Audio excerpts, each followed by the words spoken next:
Hey everyone, welcome back. In this video I will show you how to add a custom font to Shopify. So basically this is actually simple.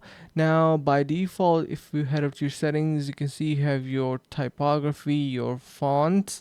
These are your fonts, and you do not actually get any custom option to upload your own. So how do you actually deal with this, right? Since you want to upload your own custom font and it is not really helping you to do it. So for this, you need to click on this option and click on edit code, and it will take you to your editor.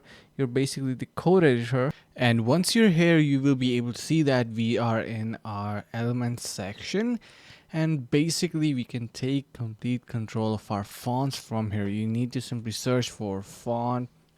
Let me just click in here and press Ctrl F to find, and search in here for font, basically in different element categories. Like for example, we are in asset section, we are blocks, layout, locals.